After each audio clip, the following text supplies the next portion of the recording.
Friends, ఇంతవరకు మనం ninth class నుండి సంచయన్ 4 పాఠ్యాంశాలు, అలాగే గద్యఖండ నుండి 5 పాఠ్యాంశాలు నేర్చుకున్నాం. పద్యఖండలో మనకు రైదాస్ కే పద్, రహీం కే దోహే, रामधारी सिंह दिनकरण के गीत अगीत, हरिवंश राय बच्चन के अग्निपद और అరుణ కమల్ జీ కే నయే ఇలాకే మే ఖుష్బూ రచతే హై హాత్ అనేటువంటి కవితా పఠన్ పాఠన్ మన ముందున్నాయి ఫ్రెండ్స్. ఇందులో భాగంగా మనం ఈరోజు రైదాస్ కే పద్ నేర్చుకుందాం. పెహ్లా రైదాస్ పద్. కవి పరిచయ్. కవి రైదాస్. जीवन काल 1388 से 1518 तक. గురువుగారు రామానంద్. అలాగే ఒక ప్రియమైన శిష్యురాలు మీరాబాయి. రచన కనుక మనం చూసినట్లయితే ప్రత్యేకించి ఈయన రచనా గ్రంథం ఏమీ లేదు, కానీ గురుగ్రంథ సాహిబ్లో మరి వీరి యొక్క పదాలు ఒక 40 పద్ సంకలిత హై.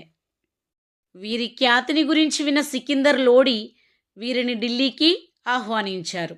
వీరి రచనల్లో మనకు ఉపమా మరియు రూపకలంకారాలు దర్శనమిస్తాయి. సంత్ రవిదాస్. వృత్తిపరంగా చమార్ అయిన గంగానది ఒడ్డున ఆధ్యాత్మిక సాధనలో ఎక్కువ సమయం గడిపి ఒక సాధువుగా గౌరవించబడ్డాడు.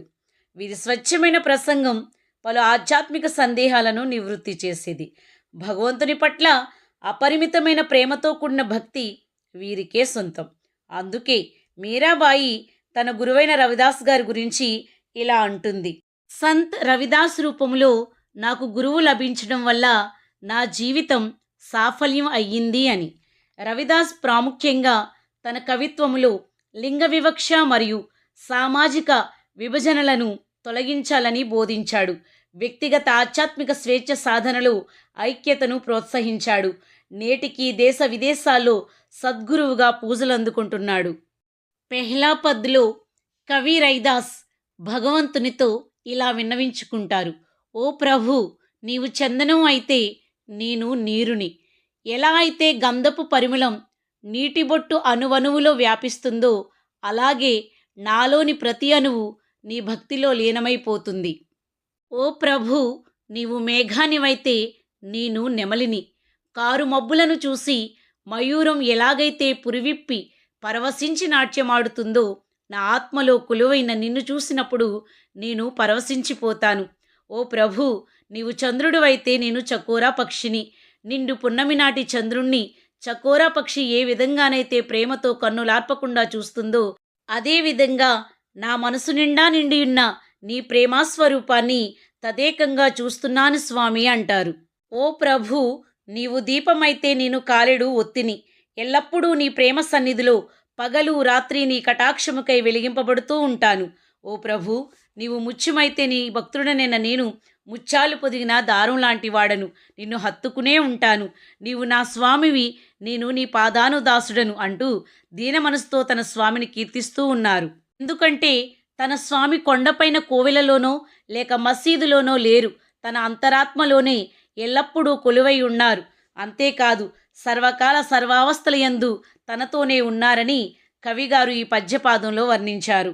ఫ్రెండ్స్, మన హిందీ సాహిత్యంలో చూసినట్లయితే రవిదాస్ తులసీదాస్ భక్తిలో దాస్యభావ్ కనిపిస్తుంది, సూరదాస్ భక్తిలో సఖ్యభావ్ కనిపిస్తుంది, అలాగే మీరాబాయి భక్తిలో మాధుర్యభావ్ కనిపిస్తుంది. ఈ 4 అంశాలు మనం బాగా గుర్తుపెట్టుకోవాలి ఫ్రెండ్స్. దూసరా పద్ మే రైదాస్ భగవంతుని మహిమను వర్ణిస్తూ ఇలా అంటారు: భగవంతుడే సర్వకృపానిధి.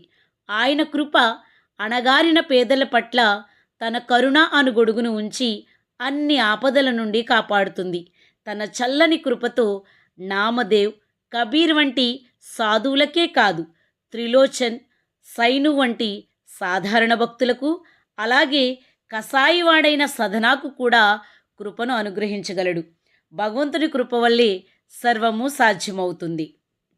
ఫ్రెండ్స్, కవితా పాఠ్యాంశ్ చదివేటప్పుడు ముఖ్యంగా మనం కవి యొక్క జీవన పరిచయ్, అలాగే వారి ప్రసిద్ధ రచనలు, వాటిలోని కథాంశాన్ని కూడా తెలుసుకుని ముందుకు సాగవలసి ఉంటుంది. ఇక్కడ మన రైదాస్ పద్దులో 3 వ్యక్తులు మనకు దర్శనమిస్తారు: త్రిలోచన్, సధన, సైను.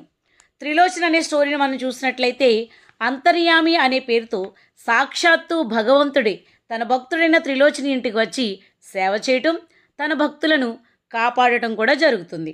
అట్లాగే సదన అనేటువంటి కసాయి వ్యక్తి రోజుకి 1000 పశువులను వధిస్తాడు. అయినప్పటికీ అతనిలో ఉన్నటువంటి భక్తిని మెచ్చి భగవంతుడు ప్రత్యక్షం అవుతాడు. అట్లాగే సైను అనేటువంటి భక్తుడు భగవంతునికి విషపూరితమైనటువంటి పదార్థాన్ని నైవేద్యంగా పెట్టి దానినే ప్రసాదంగా స్వీకరిస్తాడు.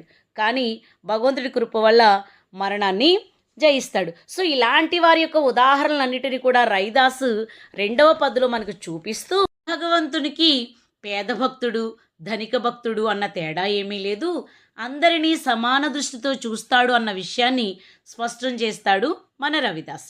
ఫ్రెండ్స్, కవిత యొక్క సారాంశాన్ని బాగా చదవండి. ప్రశ్నాభ్యాసు, శబ్దార్థ టిప్పణీయాలు ఉన్నటువంటి అంశాలన్నిటినీ కూడా బాగా ప్రాక్టీస్ చేయండి. అనుకున్న రీతిగా టెట్ డిఎస్సిలో మంచి స్కోర్ చేయడానికి అవకాశం ఉంటుంది ఫ్రెండ్స్. All the best.